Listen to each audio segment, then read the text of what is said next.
يزدكم إن الله عليم بما في الصدور صدق الله العظيم। হেফাজতে ইসলাম বাংলাদেশ ঢাকা মহানগরী কর্তৃক আয়োজিত আজকের এই বিক্ষোভ সমাবেশে উপস্থিত সংগ্রামী সভাপতি, হেফাজতের সংগ্রামী সিনিয়র যুগ্ম মহাসচিব, ঢাকা মহানগরের সভাপতি মাওলানা জুনায়েদ হাবিব, উপস্থিত হেফাজতে ইসলাম বাংলাদেশের কেন্দ্রীয় মহানগরী নেতৃবৃন্দ, সমবেত বিক্ষুব্ধ তাওহীদি জনতা, সর্বপ্রথম আমি বাংলাদেশের মাটিতে হিন্দুত্ববাদের নৃশংস আক্রমণে শাহাদাত বরণকারী চট্টগ্রামের সহকারী পাবলিক প্রসিকিউটর তরুণ আইনজীবী শহীদ সাইফুল ইসলাম আলিফের শাহাদাতের প্রতি শ্রদ্ধা জ্ঞাপন করে তার রূহের মাগফিরাত কামনা করছি এবং তার ছোট্ট কচি শিশু সহ তার শোক সন্তপ্ত পরিবার পরিজনের প্রতি আন্তরিক সমবেদনা জ্ঞাপন করছি।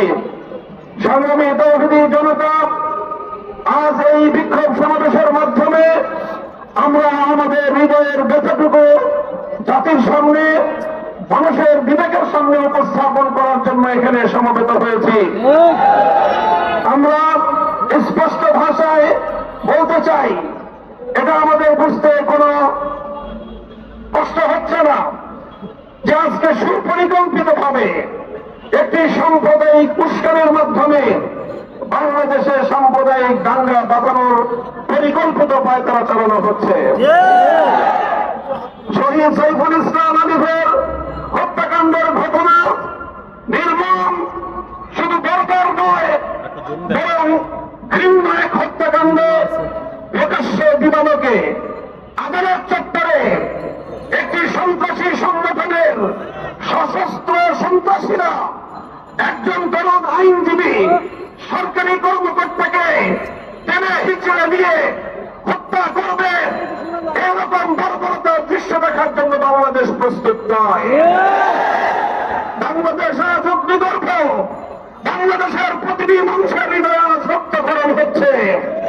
বাংলাদেশের অন্তর্বর্তীকালীন সরকারকে আমরা বলতে চাই, মানুষের এই ক্ষোভ, মানুষের হৃদয়ের রক্তক্ষরণকে আপনারা বুঝবার চেষ্টা করুন এবং যে সকল হত্যাকারী হিসেবে চিহ্নিত ঘাতকদেরকে গ্রেফতার করা হয়েছে তাদেরকেই শুধুমাত্র বিচারের আওতায় আনলে চলবে না। আমাদের স্পষ্ট দাবি হবে, এই ঘটনার নেপথ্যে যারা রয়েছে সেই নেপথ্যে খুনিদেরকে বের করে মুখোশ উন্মোচন করতে হবে, তাদেরকেও বিচারের আওতায় আনতে হবে।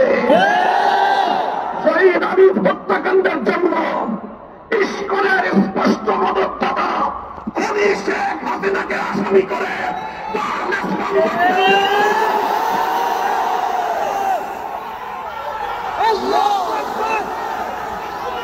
আমরা স্পষ্ট ভাষায় বলতে চাই, বিগত 15 বছর আমরা দেখেছি বাংলাদেশের অভ্যন্তরীণ প্রতিটি বিষয়ে কিভাবে শুধু অসৌজন্যমূলক নয় বরং কূটনৈতিক শিষ্টাচার বর্জিত বাংলাদেশের অভ্যন্তরীণ ইস্যুতে চরম নগ্ন হস্তক্ষেপ করে বাংলাদেশের জনগণকে আহত ক্ষতবিক্ষত করে তুলেছে ভারত। আমরা ভারত রাষ্ট্রের বাংলাদেশ নীতির তীব্র সমালোচনা করছি। ভারতকে আমরা স্পষ্ট বার্তা দিতে চাই, বাংলাদেশ নীতি পরিবর্তন করো, তোমরা বাংলাদেশ নীতি পরিবর্তন করো, মানুষ তোমাদের বাংলাদেশ থেকে ভারতের কূটনৈতিক সম্পর্ক ছিন্ন করার জন্য দেশের মানুষ বাধ্য হবে। আমরা স্পষ্ট ভাষায় বলতে চাই, আইন শৃঙ্খলা রক্ষাকারী বাহিনীকে আমরা বলতে চাই, চিন্ময় কৃষ্ণ দাস তার তৎপরতার দ্বারা কথা দিবালোকের ন্যায় পরিষ্কার, সে ভিনদেশী গুপ্তচর হিসেবে ভূমিকা পালন করছিল। বারবার সে তার সেই প্রভুর দেশে গিয়ে সেখান থেকে নির্দেশনা নিয়ে এসে বাংলাদেশের অভ্যন্তরে নৈরাজ্য সৃষ্টি করবার পায়তারা চালিয়েছে। দিনের পর দিন, মাসের পর মাস লীগের যৌথ প্রযোজনায় ইসলাম তৈরি করা হয়েছে। এই ইসলামকে নিষিদ্ধ করার মধ্য দিয়ে আওয়ামী লীগ এবং ভারতকে স্পষ্ট বার্তা দিতে হবে, বাংলাদেশ তোমাদের ষড়যন্ত্রের কাছে মাথা নত করবে। আমরা রক্ত দেব, আমরা জীবন দেব, আমরা লড়াই করব, বাংলাদেশের গৌরব রক্ষা করব।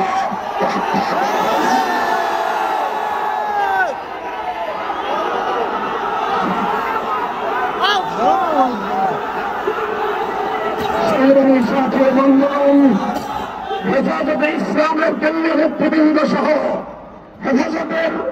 হেফাজতের প্রতিনিধি দল শহীদ সাইফুল ইসলাম আলিফের কবর জিয়ারত করেছে।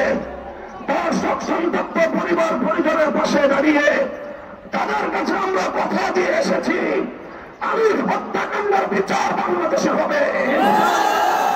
শহীদ আলিফ যে জন্য জীবন দিয়েছে, ভারতীয় আধিপত্যবাদকে বাংলাদেশ থেকে রুখে দেওয়া হবে ইনশাআল্লাহ।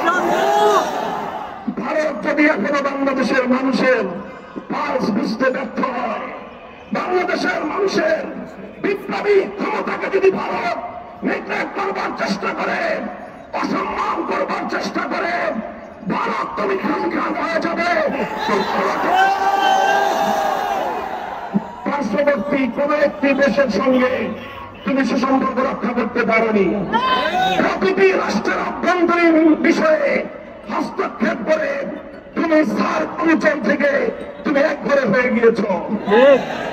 আমরা কখনো বাংলাদেশের সাম্প্রদায়িক সম্প্রীতির বিরুদ্ধে নই, কিন্তু বাংলাদেশের 90% মুসলিম রাষ্ট্রের মধ্যে যখন দিনে দুপুরে আমাদের একজন মুসলিম ভাইকে কুপিয়ে জবাই করে হত্যা করা হবে, তখন আমরা পশ্চিমকালেও চুপ করে বসে থাকবো না ইনশাআল্লাহ। আমরা সর্বপ্রথম আমাদের প্রশাসন, সরকার এবং ঊর্ধ্বতন কর্তৃপক্ষকে বিনয়ের সাথে অনুরোধ করতে চাই, এই সন্ত্রাসী সংগঠন ইসকনকে অনতিবিলম্বে বাংলাদেশের মাটি থেকে বহিষ্কার করতে হবে। এই জঙ্গি জুজুর ভয়ের খেলা অনেক হয়েছে, বাংলাদেশের মুসলিম শান্তিকামী মুসলিম, কিন্তু এমন কোন পদক্ষেপ আপনারা নিতে যাবেন না বা ভুল করবেন না যাতে বাংলার তাওহীদি জনগণ আবারও জেগে ওঠে। আমরা আল্লাহর কসম করে বলছি, যদি বাংলাদেশের তাওহীদি জনগণ একটাবার জেগে ওঠে, এর আগের মানুষরা তো পালানোর পথ পেয়েছে, আপনারা কিন্তু পালানোর পথে পাবেন না ইনশাআল্লাহ। আমরা উগ্রতার পথ বেছে নেব না, আমরা শান্তির পথ বেছে নেব ঠিকই, আমরা ধৈর্য দেবো ঠিকই, কিন্তু আর কতজন ভাই মারা গেলে আমাদের হুঁশ ফিরবে? আর কতজন ভাই মারা গেলে আমাদের হুঁশ ফিরবে? আমরা আমাদের ঊর্ধ্বতন কর্তৃপক্ষকে বিনয়ের সাথে অনুরোধ করব, যারা দিনে দুপুরে আমাদের মুসলিম ভাইদেরকে এভাবে রাস্তার মধ্যে কুপিয়ে হত্যা করেছে, জবাই করেছে, এরকম নৃশংস শয়তানি এবং সন্ত্রাসী কর্মকাণ্ডের তীব্র নিন্দা এবং প্রতিবাদ জানানোর পাশাপাশি আমরা এর উপযুক্ত বিচার দাবি করি।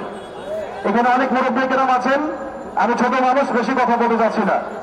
আমরা একটা দাবি উত্থাপন করতে চাই, বাংলার জমিন শান্তির জমিন, এই শান্তির জমিনে যদি কেউ উগ্রতা প্রদর্শন করতে চায়, আল্লাহর কসম করে বলছে আমরা হাতে হাত ফুটিয়ে বসে থাকবো না। আমি শুধু একটি কথাই বলতে চাই, আজকের এই সম্মেলন আমাদের একটার গাড়ি, 12টার গাড়ি আরো লম্বা। 2 নম্বর কথা বলতে চাই, 800 বৎসর ভারতবর্ষ মুসলমান শাসন করেছে, হিন্দু এই দেশে ছিল। যদি আমরা হিন্দুদের প্রতি কোনো বিদ্বেষ ভাব থাকত, 800 বৎসর পরে তুলা রাশি দিয়ে বাড়ি সালাম দিয়ে পাওয়া যেত না। 2 নম্বর কথা বলতে চাই, আমার বাংলাদেশের ফেসিবাদ সরকার পেছনের দরজা দিয়ে যখন ভেঙে চলে গেছেন, এই দেশে সর্বপ্রথম টার্গেট ছিল হিন্দুদেরকে দিয়ে সংখ্যালঘুদের উপর নির্যাতন হচ্ছে, সেই দিয়ে শহীদ মিনারের সামনে আপনাদেরকে রাস্তায় নামিয়েছেন, বুকটা উদহাত উঠায় সাম্প্রদায়িক সম্প্রীতি বিনষ্ট করার চেষ্টা করেছেন। তখন আজকে মনে থাকার কথা হিন্দু ভাইদেরকে মনে করে দিতে চাই, আপনাদের উপরে আওয়ামী লীগ, ছাত্রলীগ, যুবলীগের দ্বারা আক্রমণ করে সাম্প্রদায়িক সম্প্রীতি নষ্ট করত। আমরা হেফাজতে ইসলাম, মাদ্রাসা, আলেম ওলামায়ে কেরাম, আমরা আপনাদের পাহারাদারি করেছি। গত কয়েকদিন আগে দুর্গা পূজা গেছে আপনাদের, ভারত এত শান্তিতে পূজা পালন করতে পারে নাই, আমরা যেভাবে আপনাদেরকে পালন করতে দিয়েছি। সুতরাং আপনারা আমাদের নাগরিক ভাই, বাংলাদেশে বসবাস করবেন, সুযোগ সুবিধা কম গ্রহণ করেন নাই, আপনারা প্রধান বিচারপতি পর্যন্ত হয়েছেন। আমাদের আপত্তি নাই, মন্ত্রী হন, মিনিস্টার হন, বড় বড় অফিসার হন, কিন্তু বাংলাদেশে ইসলাম আর মুসলমানদের বিরুদ্ধে ষড়যন্ত্র করবেন, পরিষ্কার বলে দিতে চাই আমরা পোল্ট্রি মুরগি নয়। আমাদের মাদ্রাসা, স্কুল, কলেজ, ইউনিভার্সিটিতে পোল্ট্রি মুরগি পালি না। শেষ কথা বলতে চাই, কারো কারো এখনো আওয়ামী লীগ খালাতো ভাই, আওয়ামী লীগ কিশোরদের বিরুদ্ধে নির্যাতিত হয়েছেন, নিপীড়িত হয়েছেন, গুম হত্যা হয়েছে অনেক। তারপরেও এখন আপনাদের কথাবার্তায় বোঝা যাচ্ছে তারা খালাতো ভাই। আপনাদের জন্য মনে একটু দুঃখ। আমার মনে হচ্ছে আপনারা ভারত তোষণ নীতি পালন করছেন। ভারতের সাথে যে সম্পর্ক আপনাদের খারাপ হয়ে ক্ষমতায় যাইতে পারবেন না। ভগবান আমরুল হক যে কথা বলেছেন, ভারত তোষণ নীতি পালন করে ভারতের সমাবেশ হয়ে আগামীতে কাউকে ক্ষমতা আসতে দেওয়া হবে না। শেষ কথা আপনাদের সামনে বলবো, ইস্কনকে নিষিদ্ধ ঘোষণা করতে হবে। পরাজিত শক্তির ষড়যন্ত্র যেদিক থেকে আসে সেদিক থেকে মোকাবেলা করতে হবে। অন্তর্বর্তীকালীন সরকারকে সহযোগিতা করতে চাই। যদি তারা ব্যর্থ হয়, কোন ষড়যন্ত্র হয়, হেফাজতে ইসলাম করে বসে থাকবে না, আবার সপ্রাযুক্ত হবে, আবার সপ্রাযুক্ত হবে। মোনাজাতের মাধ্যমে আজকের সমাবেশ এখানেই শেষ হবে। ধন্যবাদ জানাচ্ছি যে যেখান থেকে আগমন করেছেন, কষ্ট করে জমার পরে যারা এসেছেন, ধন্যবাদ জানাই বলতে চাই হেফাজতে ইসলাম বাংলাদেশের আগামী দিনের যে কোনো কর্মসূচিতে প্রয়োজনে কাপড় বেঁধে 24 ঘন্টার নোটিশে মাঠে নামতে